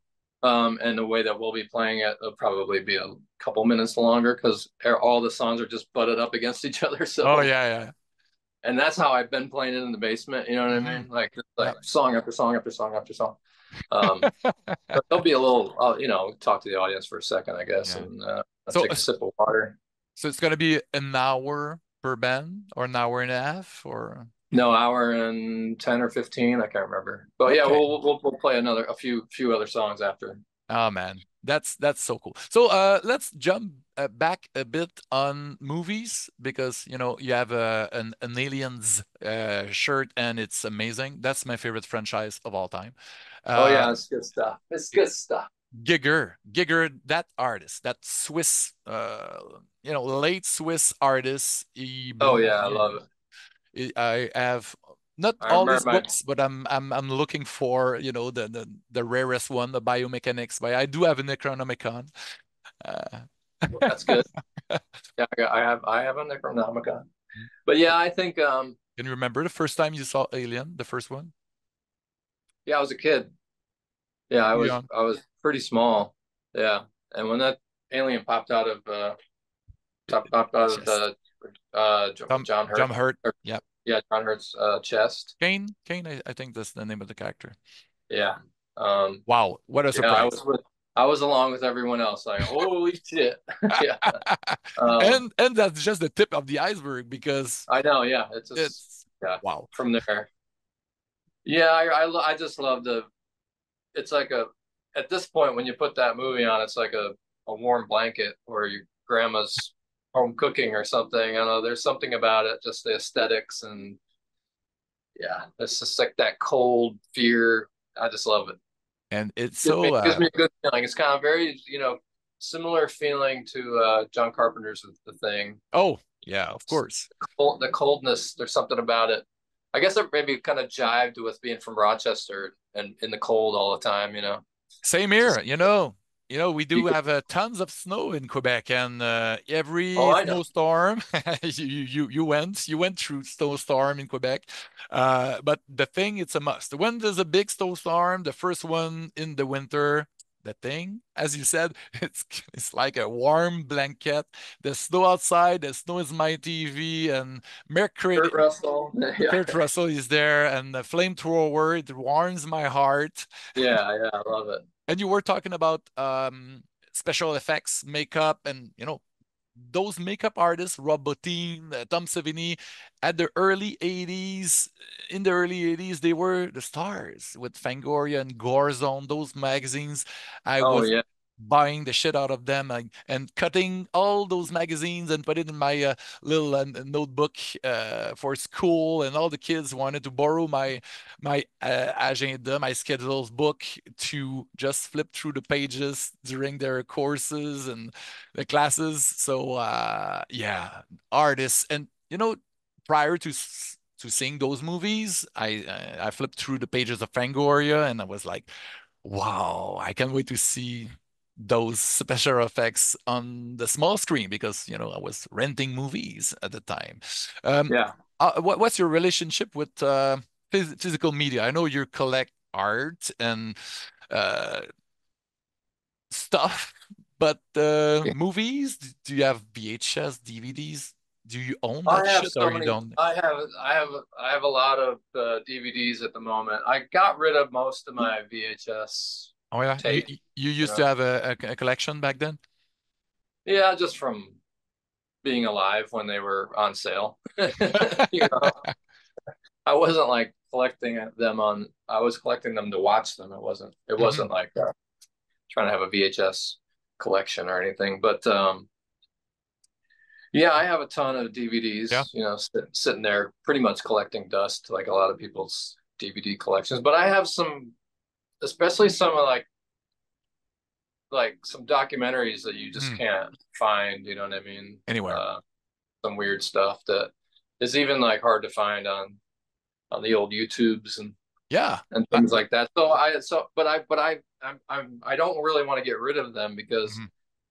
I like having the hard copies, and I'll get like any of the Criterion stuff that I find on Mhm. sale because it's just That's a the best. treasure trove of content and cool art and information Mhm. on the movies that you love, and And so Criterion, I'm gonna hold on to it yeah, yeah, because man, you should, like you should.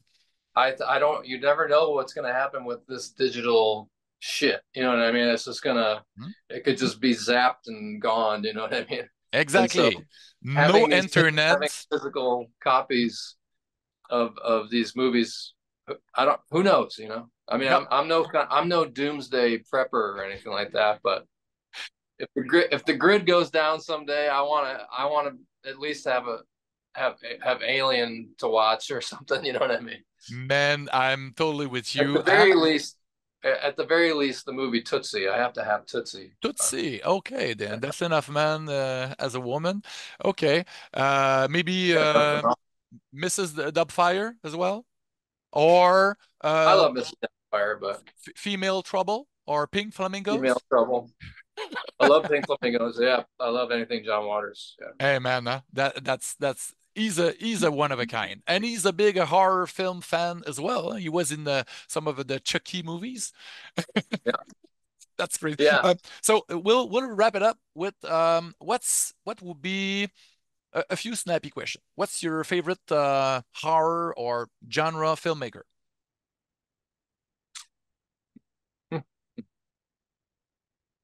Man, That's hard. it is hard. Next one. What's your I'll say favorite Hooper. I'll say Toby Hooper. Toby Hooper? I'll I'll buy give that. him flowers. You know what Yeah. I mean? Because I mean, two of my favorite movies of all time are Poltergeist and Funhouse. So I'll go ahead and I don't think anybody talks about him, but I mean, Yeah. The Texas I Chainsaw think Massacre. Texas yeah, Chainsaw Massacre. Texas. Yeah, there you go. Yeah, of course. So there you That's go. I mean, I feel like he changed. yep. He was a big part of why things are the way they are now. Like he's an integral cog in the machine of horror filmmaking, and you can 100%. see his just even his light, the way that he Hmm. manipulated the camera for like those light flares and stuff Hmm. are really are something that people took and borrowed, and you can see it and feel like, oh, that's a, you can point it out when you see it. Hmm. Go, oh, it's a Hooperism, Yeah, definitely. And he doesn't get enough credit because a lot of people kind of are bragging about, oh, that was Spielberg's Poltergeist. He wasn't, he was Toby Hooper was only there, but Spielberg directed it. But that's his movie as well. I know it was Steven Spielberg's story, and he was on set and he was doing interviews and all, but he was producing the movie as well. So he had to, and he helped the movie, being seen. But that's Toby Hooper. He's the scary director. oh yeah, Spielberg. He doesn't do anything scary. He's the family man. yeah. So He Spielberg's there to kind of pull the harp strings, you know what I mean, mhm. and I to love him. give you some tear jerks. But Yep, yep. But but he did a few little bits of horror here and there. Jaws, of course, yeah, and Temple of yeah, Doom. Boom, that yeah, was Cypress Hill. yeah, I just saw Cypress Hill live 2 weeks ago, and they played a few songs of that great record. But okay, Toby Hooper, man, that's great. That's one of my fav as well. Favorite horror franchise?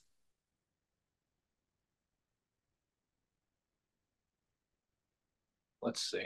Hmm. Favorite horror franchise? That you have to see the sequels or remake or requel or prequels in the theater or soon at home. always. Even though you know you might get hurt. I mean, there's so many good ones, but there's some good ones that are that you say, well, these three movies are perfect, and then I don't Uh-huh. know what Yeah. for the, but you know what I mean? Like Hmm. I mean, because I love your Friday the 13th and I do. I mean, Freddie and Jason are if especially if you're our age, it's like Yeah. they're they're intertwined with our life. You know what I mean? You can't, and Michael Myers is just always going to be the best boogeyman Hmm. that was ever created for me personally. So I guess I'll roll with Halloween. Yeah. So what did you Yeah, thought of the last trilogy, Gordon not Green's? really. I didn't love them. You know what I mean? I think just the heart isn't there. Yeah. I don't know. Um, The first one was okay, but when I yeah, rewatched it, I I thought I loved it more the first time. The second time, I was like, okay, he's trying really hard and trying to have this little twist with the survivor kind of survivalist trope. But the second one, that was horrible. yeah, yeah. And And it, I'll go. I'm not. I wouldn't even call myself a sucker because I'm just gonna always be hopeful. You know what I mean? yeah, That someone will at some point be able to take the character and understand what's it's all yeah. about. But Uh, up what do into you, this, hasn't really. yeah. But I love those first few movies Oh a bunch. man, So Season part of the two, Witch. yeah, I like Season of the Witch. It's pretty good. I'm not a hater. It's those masks. I'm sure you have those masks. Oh yeah, they're right there. That's perfect. Oh man, it's but don't wear them. It's kind of dangerous with worms Oh and yeah, I saw. snakes and yeah. And lastly, that's the hardest question of all. What's the top three desert island horror movies? Top three. Okay. Yeah. The Shining, Rosemary's Baby, and The Exorcist. Oh wow, that's old school. I love it. Those movies. I'll throw Oh Hereditary yeah. in there for a new school. Uh-huh. Uh, Runner up. in case the DVD gets scratched so bad that it's beyond repair. I'll throw it in the ocean, and I can bring Hereditary in. It's a good choice because that pole that pole scene in the car, man, I was like floored. I was breath Yeah, when they showed when I they read away. showed Charlie's head and it was just completely infested with Oh ants, yeah. I was like, Oh yeah. "Oh fuck!" Like here, we're seeing something. I loved it so much. That was I so intense. every time that movie comes on, if we have plans, I'm like, "Well, Hereditary's on, so we're not That's it. going. We're watching it." Cancel everything. I'm Yeah, watching it. But that movie, man, I was so I it's funny because yesterday I went to see the latest Nicolas Cage movie, Long Legs. I'm going on Friday. I won't say anything. Don't say Uh, anything, but I'm and excited. and we were discussing with other nerds horror movies, of course, and the Hereditary topics came, and I was just reliving the whole scenes in my head because I'm a dad. I got a 9-year-old 10. She's 10 now, daughter, and when I watched Hereditary, she had some allergies. She still has, but it's less intense now, but I was so stressed in that party and the car and the pole. And I was like, whoa. It's Yeah, so intense. So okay, The Exorcist. Have you seen Leap of Faith? The yeah, documentary yeah, it's yeah. awesome. Have Oh you yeah, read yeah. have you read his autobiography from Friedkin? I have not. You should, man. If Yeah, you it's good. do Okay. biographies, it's amazing. He's Yeah, I so do. knowledgeable and the way he's seeing his art and the whole filmography of his is it's a page turner. I love it, and that Okay. movie is still so powerful after all these years, Oh man. despite all the sequels and requels, and that I movie just, it's one I of a just, kind. it's just, yeah, I think it's perfect. I mean, it's just Perfect, the way it moves slow, it slow. moves methodically. And then when you get there and you're in it, it's just a beautiful piece of art. I love it. So I love it to Yeah. death. And I was so amazed by how he was inspired by classical paintings and classical music, which when you don't know those pieces of art, you don't even know. And I think it's just a little a side note. Really, I think it helped make the movie timeless, and that it still resonate today, of course, with that bit religious theme. And we're all almost all Christian in North America, and it's part of our fabric, or we were Christian, and there's church everywhere, and Satan is Yeah, everywhere yeah, as well. So uh, yeah. it works. It's unavoidable, even if you were, I mean, like me, I wasn't raised with any kind of religion, but it's deeply embedded so Yep. much so in society that it's, you know, Exactly. I never been to church. I think I went a few times when I were a little kid, but the movie still resonates. And the fact it's only a little girl and she's like fucking amazing. That yeah. performance, and also the dubbing and all, but the whole thing, and Dick Smith special effects, and Oh it yeah, it's amazing. the music. Are you Yep. a fan of soundtracks as well? Yeah, I like some soundtracks. Yeah. Do you have I favorites? get in on some soundtracks. What's my favorite soundtrack? Jeez. Have you ever thought, you guys, of composing music for a movie? Because I know We did you've Jonah been Hex. featured. Oh, that's right, with Josh Brolin, right? Yeah. So yeah, Which I that think was the project kind of got away from the original director, and it was a big um, like studio thing because The Watchmen had came out. It was a oh, rated R yeah. comic Hmm. book movie, and then Hmm. it flopped, and so then the studio got nervous and they went and kind of Mm. sort of and maybe anesthetized the movie a little bit and Yeah. to try to make it PG-13 or something. I don't know. Hmm. It's a I'm thankful that I don't. I'm thankful that that the project that I'm in is just basically the four of us controlling Oh everything, yeah, it's way and easier. then there might be there might be some conversations with people at the label about certain things, but Hmm. if you're trying to make a movie like a big budget blockbuster movie, It, good luck, it's it's because you completely have different. people chiming in that really have no business Hmm. putting their fingers in your pie, but they do. You know what I mean? And it's a real bummer. Like Yeah. I would get so disheartened and frustrated by the process that I think that I don't know how people make movies. I don't know how they get them. You know what I mean? Like if you have a specific vision, Yeah. and then you have all these people coming in that are investors thinking that They they know can just better. yeah, and like no, you're a business. You're in the business side of things. Yeah. Leave the artistic side to us. But no, they're I don't know It- if you've ever seen this documentary called Windy City Heat. nope. It's basically a 10-year long prank that these guys are playing. I think it's produced by Bob Goldthwait, and Okay. uh, I think Jimmy Kimmel's involved somehow, and they're Okay. but it's there's some interesting satirical comedy nestled within the documentary where they're this like uh the movie they're trying to get made, there's like this Russian porn star guy that's like well, I want to see dinosaurs, so they have to like and put dinosaurs in it, because he just saw Jurassic Park, so Yeah, he's yeah, like yeah. we need dinosaurs or no one's going to want to see this stupid movie. And he's the It's just very producer. it's Yeah. Okay. yeah, so it's just very like it's an Satirical.